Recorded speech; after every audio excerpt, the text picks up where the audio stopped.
That's the lymphatic vessel. It's not vein, okay? Because they don't have any smooth. And it's 1, 2, 3, 4, 5. There, this is the lymphatic vessel.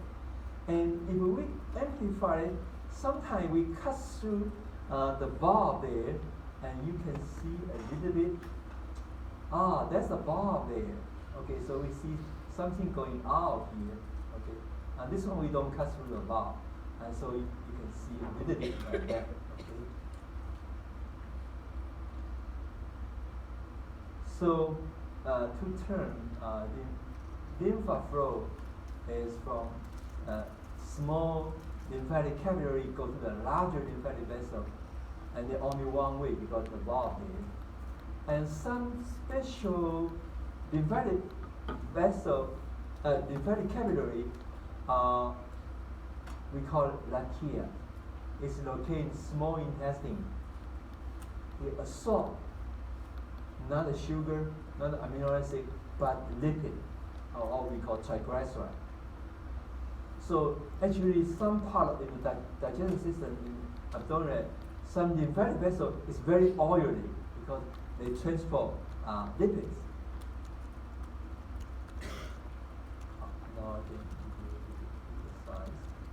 Now we go back to this bigger lymphatic ducts, the duct. The number one is thoracic duct because it goes to the chest, or thoracic duct. Drainage area, that means they collect the fluid from what area? Is from the left upper part and the whole lower body. Of course, that include the left head, left neck, okay, and go to the left circulating vein, and then go to the superior vein cava. And from the chest, a little bit enlarged in below the diaphragm, we call cisterna chylic. Cisterna actually in a pool, okay, like swimming pool. Right lymphatic duct, it covers right upper part of the body, including the right hand, okay, and go to the right circulating vein, and then go to superior vena cava. They all go to superior vena cava. And go back, take one more look, okay. Right is a small one. It's a right lymphatic duct. They don't show detail in the chest. And finally, they make a curve and enter here. And the left from the lower part of the body and enlarge in here, they call cisterna chylic. And then go up, and then make a curve, okay, right after this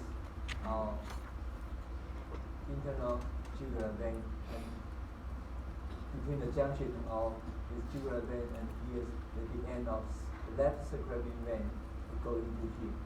Okay, so one go to right side, one go to left side, and then all go to the superior vena cava. And this human body also show you, this one they show you the yellow part here is thoracic duct, and here cisterna chylic. And nearby they show you this thoracic aorta. Okay. In this one we don't show you aorta, you cannot see this. And this one is side by side. And the other one next to it is axial vein. Okay, axial vein. Okay, now we go back here. Now we know this one, cisterna chylic. This part will include all the abdominal cavity, all the lower part of this pubic area, all the both leg. Okay, so all the fluid will enter here, only one entrance, and then all this one all going up, also collect only for the left side, the chest. Then we go ending here. Okay, and we have the lymphatic vessels surrounding the breast. They also every part will go through this part. Okay. This one is in the breast area. It's not go directly to the cirrhotic duct, it's still going up. Okay. And right side, very similar. Everything from the right side will end up to here, right lymphatic duct, and go to the right synovial vein. Okay. And even the right neck, right head, the surface, our skin, our upper jaw, lower jaw, they all go to that area. All right, that's about the vessel. Now we go to the cell. In chapter 19, we know lymphocytes account for 20 to 30 or 40% of white blood cell. And actually, you have three types of lymphocyte. We have T lymphocyte or T cell, B lymphocyte or B cell. We have NK cell, it also lymphocyte. It stands for natural killer cell. This cell don't have the memory. Okay. T cell is dominate, is majority, account for 80% of all the lymphocytes. B cell 10 to 15, NK cell about 5 to 10%. Okay. And further we divide the T cell. Why we call T cell? Because it is a thymus dependent cell. You need to go to the thymus to get the hormone thymosin to become mature one. And it has three types: cytotoxic T cell, helper T cell, suppressor T cell. When they get the memory, they can stay for 20, 30 years, called memory T cell. All right, all these three types will go detailed next point. Okay, helper T cell will be activated, starting response, and suppressor means it's negative feedback. If they have enough, they will suppress. Cytotoxic T cell, or sometimes we call cell mediated immunity, is the directly soldier to attack the pathogen. Okay? And B cell, why we say B cell, is always located in the bone marrow. Okay? And majorly is what? Produce antibody. Antibody mediated. And humora, that's the old term, and they produce antibody. And they can differentiate to the other particular cell called plasma cell. That is particular name, okay? And then antibody we call immunoglobulin, and we get 5 different types. And they had also had a memory. Okay? NK cell, they had a lot of this large granule, and then we call it immunological surveillance, like the police. Just wake up every system. Now we go a little bit detail. Cytotoxic T cell attack when they get an infection by the virus. We call cell mediated. Memory T cell, they can have a memory, and they can stay for 20, 30 years. Helper T cell is activate, stimulate both T cell and B cell. Suppressor T cell is negative feedback, and so sometimes we call regulatory T cell, and that would including either turn on or turn off. They are including helper T cell or suppressor T cell. And under the class microscope, we cannot tell what type of T cell is. Helper T cell, suppressor T cell, memory T cell, cytotoxic T cell, it look all the same. Okay. Even the B cell is lymphocyte, they all look the same. Even NK cell, they look all the same. So we don't need to distinguish what type of. I'll just give you one review. Lymphocyte look like here, they have a clear cytoplasm. Now, the growth of the lymphocyte we call lymphopoiesis, just like a red blood cell. They start from the bone marrow, start from the same stem cell, hemocytoblast, and go to the lymphoid stem cell. And they have 3 branches. Go to NK cell, B cell, or go to the T cell. But for the T cell, they need to migrate from bone marrow to thymus. and get a thymosin, or we call thymic hormone, and become mature one. And it looks like this. The bone marrow, original cell the same, hemocytoblast, and has 3 types. Go to the T lymphocyte, go to the B lymphocyte, go to the NK cell. Okay, B lymphocyte, NK cell, they can thoroughly mature and then send from bone marrow to the tissue. But this T cell, they need to migrate to thymus and get a thymosin and become mature one, and either return to the bone marrow or go to the circulation.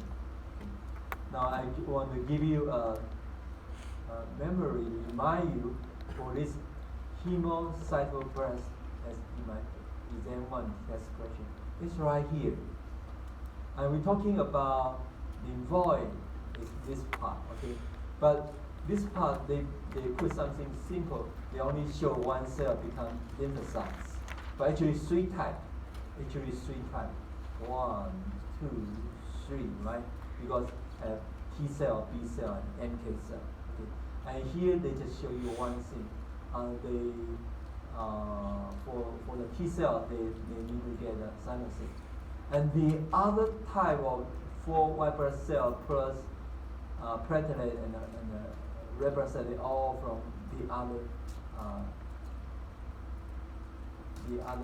subdivision. Okay, and so this lymphocyte is very special here. Okay, I think this figure is good to read it, to memorize it. Okay, it put something simple, just look like that way.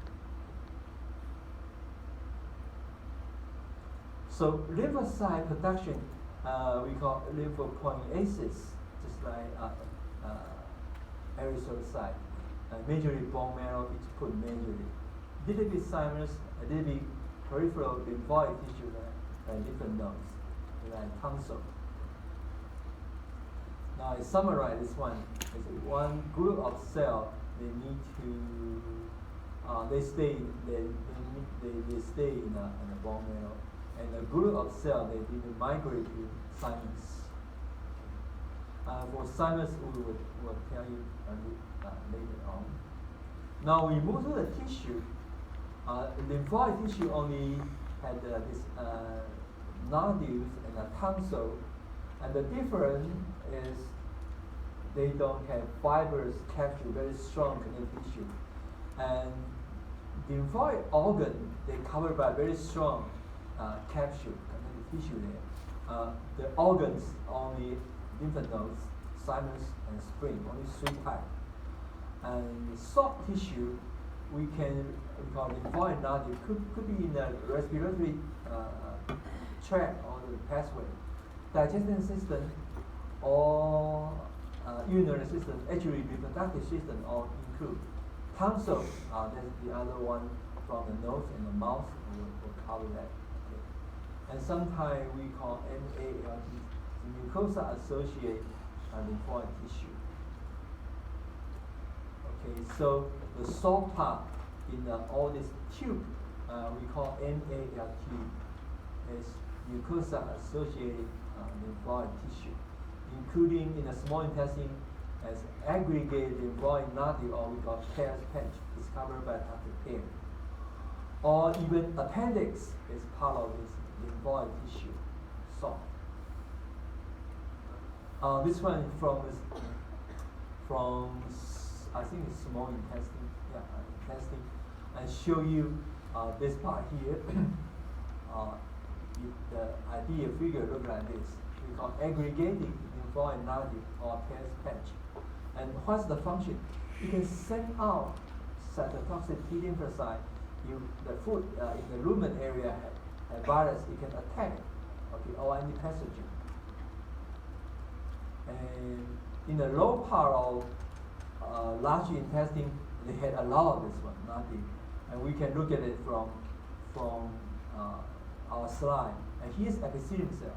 It's very close to epithelium cell, we call mucosa associated. And you can send out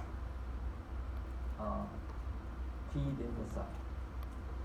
This one is in the lower part of small intestine, we call ileum. You have a large whole bunch of this. This one. We can send out T lymphocyte. Now we move to the tonsil thing. We have single one, and the end of the nasal cavity we call pharyngeal tonsil. We have a pair one, the end of oral cavity we call palatine tonsil. And behind the tongue we have the lingual tonsil, also a pair. It's a pair, and it's a single. Okay. And now let's see. I would like to go. I think I missed one slide. Tonsil. Okay, I'll give you later.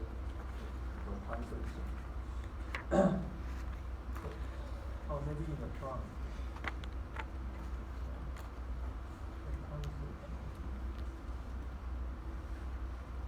Oh, here. Pharyngeal tonsil, single one. Their name called adenoid tonsil. Palatine tonsil, lingual tonsil is here one, the right side and the left side. Okay, now I get it.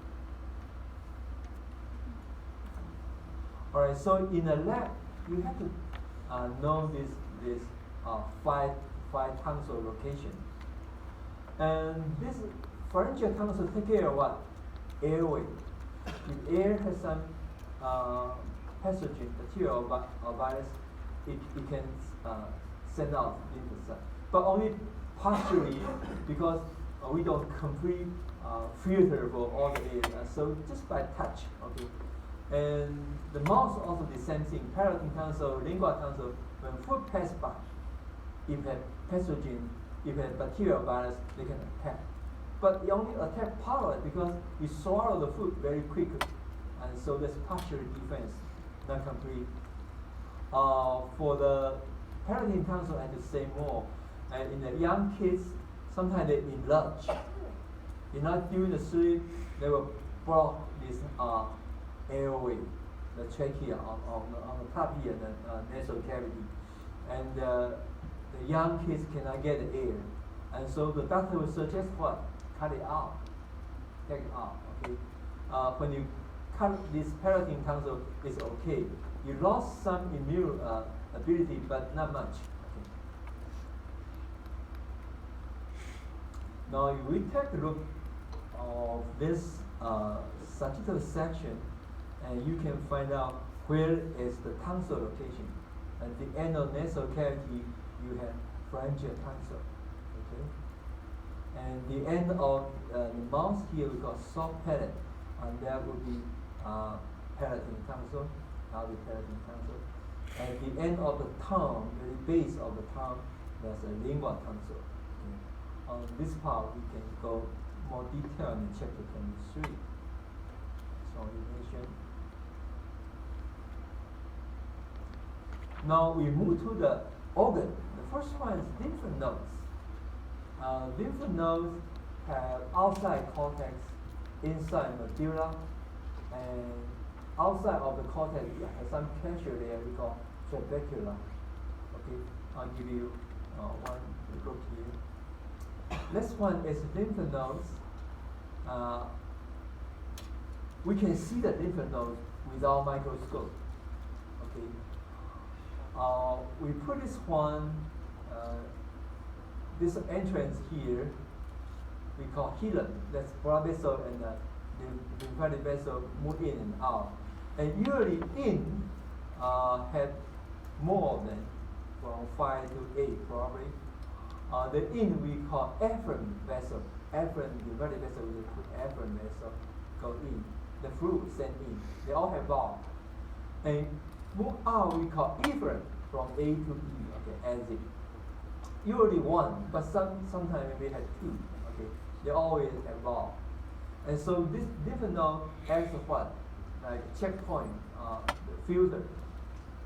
And we always have artery in and the vein go out. And cortex square is outside, and medulla will be inside. So if you can see the blood vessel, that means you are in the medulla area. And borderline is not clear. not very clear. And we have shown capsule here, and capsule also have branches go in the middle of the lymph nodes. We call trabecula. Trabecula. This one is the old new version, and the old version is put it like that way, the same thing. Okay. Actually, I like this word. That's efferent coming from different resource, and efferent coming out.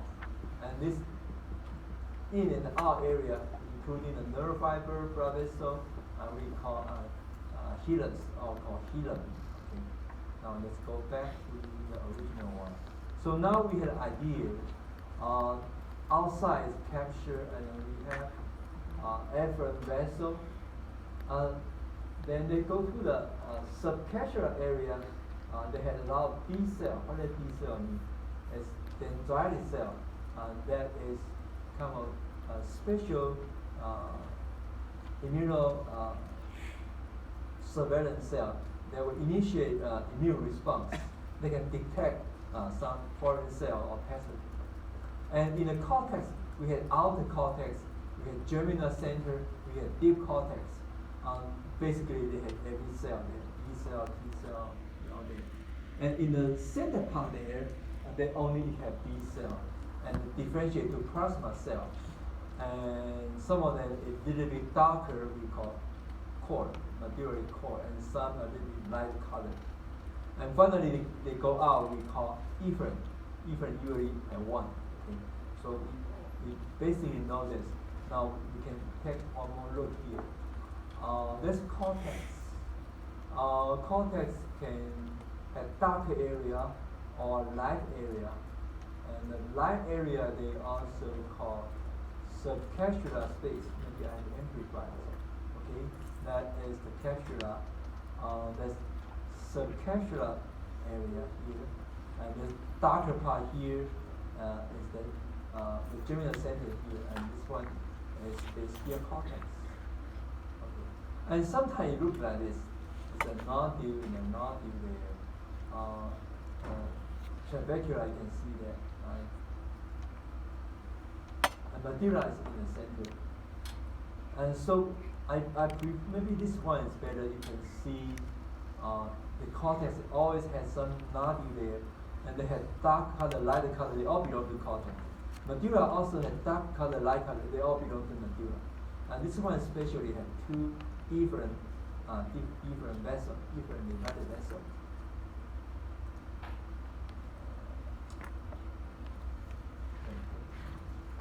Let me finish this one and we take a break. Okay.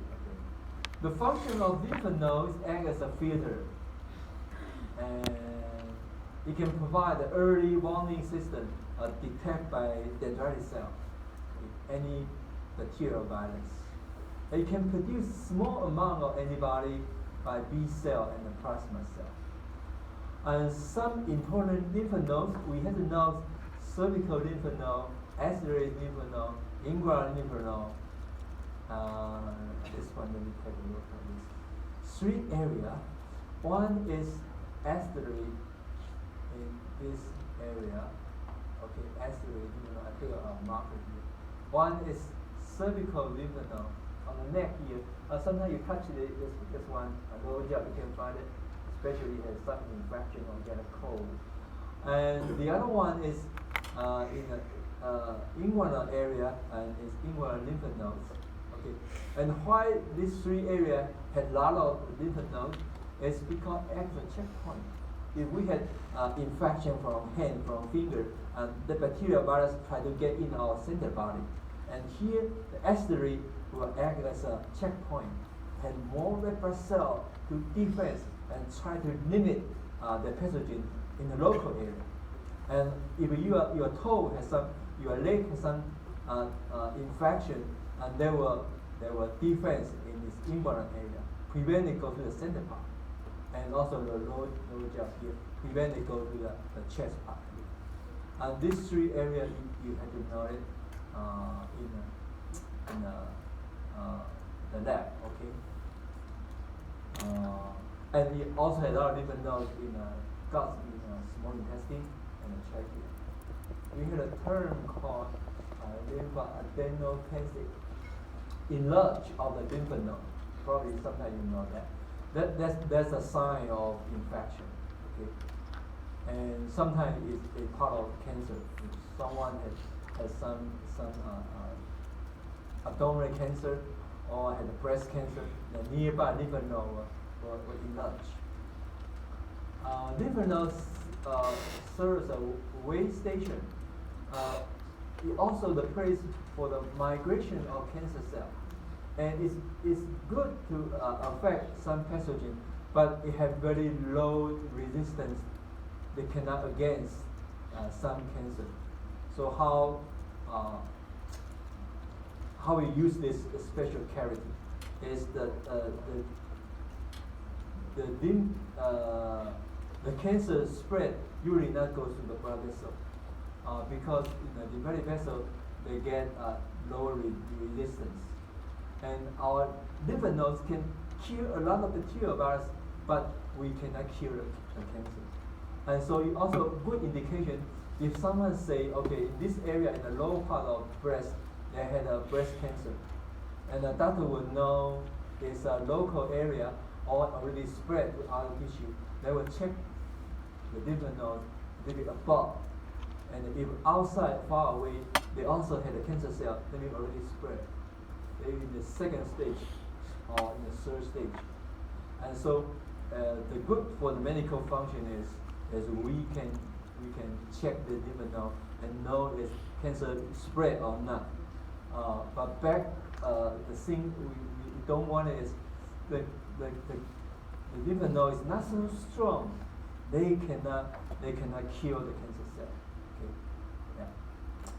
But at least they provide a sign it's got infection.